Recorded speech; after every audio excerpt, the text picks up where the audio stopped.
सब अब सूरत हाल ये है कि हमारे पड़ोस में भारत है, उन्होंने जो तेल है लिमिटेड 1 महीने के लिए वो रशिया से खरीद रहे हैं। उसके अलावा उनके पास इतनी कैपेसिटी है कि वो रशियन ऑयल को प्रोसेस कर सके, उनके पास रिफाइनरीज मौजूद हैं।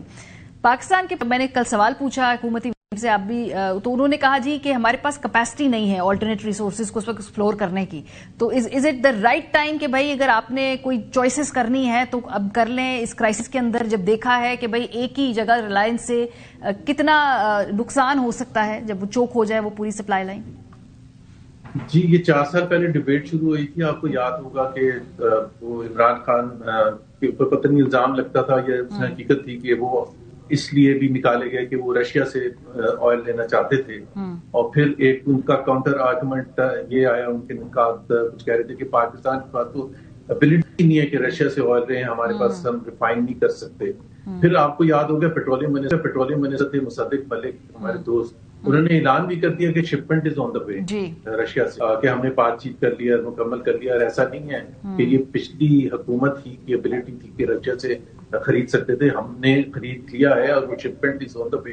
वो आज तक मुझे नहीं पता कि वो आया था या नहीं आया था, but he Mossadegh very categorically said कि हमारे पास एबिलिटी है। सो बिल्कुल हमारे पास ऑब्वियसली चॉइसेस तो होनी चाहिए कि इन टर्म्स ऑफ क्राइसिस। और वैसे भी अगर रशियन ऑयल सस्ता है और ट्रम्प साहब के हमारे साथ ताल्लुकात अच्छे हैं, तो हम क्यों नहीं उनके साथ ये कह सकते कि जी हमें 1 महीने नहीं 6 महीने की छूट दी जाए। एक जो चीज जो अभी शायद खाकान ने मेंशन की थी नेगेटिव्स की, वो जो उसमें पॉलिसी रेट डेफिनेटली, अब जो ये मीटिंग हुई स्टेट बैंक के मॉनेटरी पॉलिसी बोर्ड की, तो आई एम श्योर कि 7% तो ऑलरेडी था। Without this thing people were expecting कि 10.5 से शायद बढ़ा देंगे, लेकिन अब तो डेफिनेटली, क्योंकि अब तो एक्सपेक्ट किया जाता है कि अब जो मार्च की सीपीआई इन्फ्लेशन की फिगर आएगी वो डबल डिजिट ही होगी, एंड देयरफॉर वो पॉलिसी रेट ऊपर जाएगा। उसकी वजह से सारे जो मल्टीपल इफेक्ट्स होते हैं, cost of boring and everything will go up. उसकी वजह से ऑपरेशंस और ज्यादा महंगे होंगे, जो आप प्रोडक्ट्स बनाते हैं एक्सपोर्ट के लिए वो और ज्यादा महंगी होगी। और ये जीडीपी के जो इफेक्ट की बात की है खाकान ने, मेरा ख्याल है मैंने उनको सुना था डॉक्टर हफीज पाशा को, वो उनके एस्टिमेट के हिसाब से तकरीबन 1 से 1.5% आपका जीडीपी ग्रोथ कम हो सकता है, which means it can come down too much below 2% अगर हालात ऐसे ही रहे। अब ऑब्वियसली हमें ये नहीं पता कि हालात कितनी देर तक ऐसे रहेंगे, but it looks like GDP growth की जो ओरिजिनल टारगेट था वो तो हम कुछ भी नहीं अचीव करेंगे। जो टैक्स रेवेन्यू का उन्होंने बताया है खाकान ने, वो बिल्कुल सही कहा कि हमारा क्योंकि ट्रेड बिल बनेगा, इम्पोर्ट्स बढ़ेंगी, तो उससे डायरेक्टली मुंसलिक आपकी सेल्स टैक्स वगैरह और इम्पोर्ट टैक्स वगैरह बढ़ता है, तो वो बैलेंस ऑफ हो जाएगा, उससे जो इकोनॉमिक एक्टिविटी कम होगी और हम टैक्स कम रिकवर कर सकेंगे। लेकिन वो कोई खुशगवार चीज नहीं है। That is not the way to collect और make your numbers, because number बनाने में अगर आप अनएम्प्लॉयमेंट हो रही है, इकोनॉमिक एक्टिविटी कम हो रही है, तो that's a negative। बिल्कुल सही बात है। हुकूमतें वो होती हैं जहां पे अवाम भी पैसा बनाए और हुकूमत दोनों पैसा बनाए। ये नहीं कि खाली अवाम से छीन के हुकूमत पैसा बनाए, ये ग्रो नहीं करती ऐसी सोसाइटीज। अवाम अगर गरीब हो रहे हैं, पॉवर्टी लाइन से नीचे जा रहे हैं, लेकिन हुकूमत अगर पैसा बना रही है, ये एक कामयाब फंक्शनल स्टेट नहीं है। खाकान साहब, अब मैं ऑल्टरनेट एनर्जी सोर्सेज के ऊपर बात इसलिए करना चाहती हूँ कि बहुत बड़ी वल्नरेबिलिटी इस वक्त पूरी दुनिया की हमारे सामने आ गई, खाली पाकिस्तान नहीं, बाकी ममालिक भी।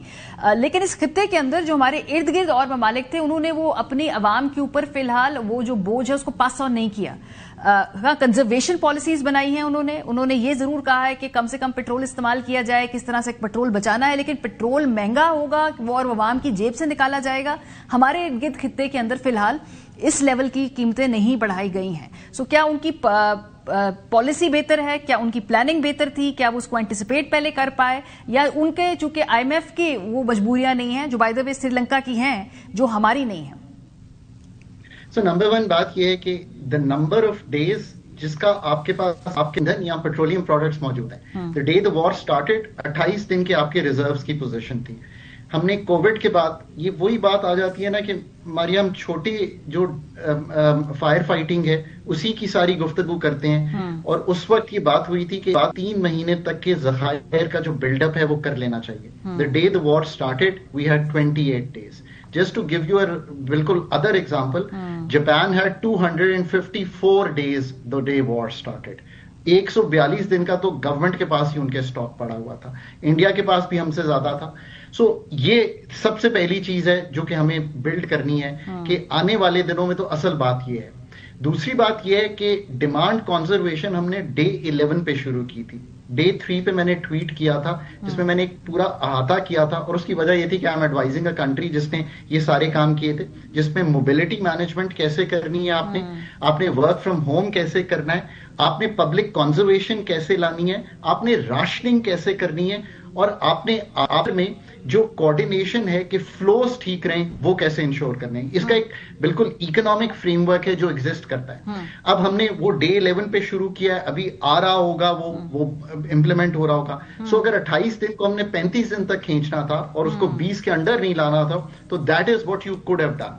रिफाइनरी की बहुत बात होती है, ये मैं अगर एक दफा क्लियर कर दूं कि रशिया का क्या चक्कर है। 4 रिफाइनरीज है मारिया पाकिस्तान में, so you know and you can count my word and you can you know 4 refineries में से एक रिफाइनरी सिर्फ ऐसी है, ये तब भी आया था, मैंने तब भी समझाया था, जो क्रूड जो आता है रशिया से उसको रिफाइन कर सकती है at a very high rate. It is not feasible. India की रिफाइनरीज की अपग्रेडेशन हो चुकी है तो वो ये काम कर सकती हैं। हम लाइट ही कर सकते हैं रिफाइन, और इसीलिए मिडल ईस्ट पे डिपेंडेंट है। So let's be very clear on this. तो ये तो बात क्लियर हुई। अब असल क्या है, एक अच्छी पॉजिटिव और ये हुआ है कि इस वक्त जो बिजली, जब मैं और आप बात कर रहे हैं तो बिजली बंद कहां से रही है पाकिस्तान में। पेट्रोलियम की हमने बात कर ली, बिजली पहले 35% बनती थी एलएनजी से 2021 तक। आज जब हम बात कर रहे हैं तो 10 से 15% बिजली सिर्फ एलएनजी से बन रही है, जो कि शायद हम बहुत ही कम पे चले जाएं बिकॉज कतर बंद है। और हमने पहले भी cargoes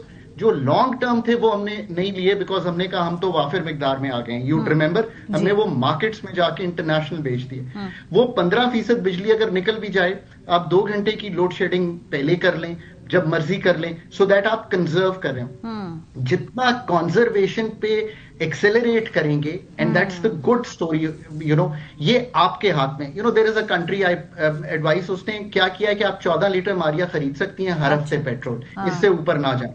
so you have to think. मैं उम्मीद रखता हूं कि अथॉरिटीज ने ये मेजर्स लिए, इनसे आगे जाकर भी वो लेने को तैयार। असल बात यह है कि वॉर की ड्यूरेशन जो है वो, अब अगर आप देखें, अगर तो 2 हफ्ते तक रही तो हो सकता है 1 आध हफ्ते में हमें एक झटका और देना पड़े, बिकॉज 50 रुपए पेट्रोल बढ़ा हुआ आ रहा है, 70 वो आ रहा है डीजल। तो हमें कुछ पास ऑन डिमांड मैनेजमेंट के लिए करना पड़े, कुछ पास ऑन हमें इसलिए करना पड़े कि आईएमएफ के साथ रहते हुए पास थ्रूज जरूरी हैं करने के लिए। ये भी बात आपकी बिल्कुल दुरुस्त है, पर अगर डिमांड से संभाल जाएंगे तो ये वक्त गुजर जाएगा। दूसरी बात यह कि असल बात तो लॉन्ग टर्म की है ना।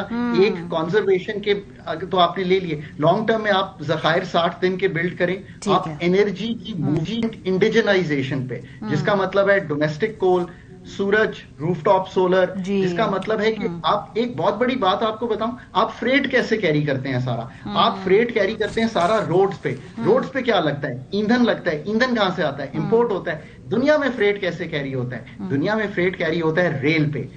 You know, so basically जो आप कह रहे हैं कि डाइवर्सिफाई योर पोर्टफोलियो और energy portfolio, you need to diversify it. और ये सेगमेंट करने का मकसद भी आज यही था कि हम बता सकें कि जी इस जंग से आगे जो हमारी वल्नरेबिलिटीज नजर आई हैं उसको कैसे अब हमने आगे ओवरकम करना है। ये कोई पहला और आखिरी क्राइसिस नहीं है इस तरह की दुनिया के अंदर। बहुत शुक्रिया आप दोनों हज़रात।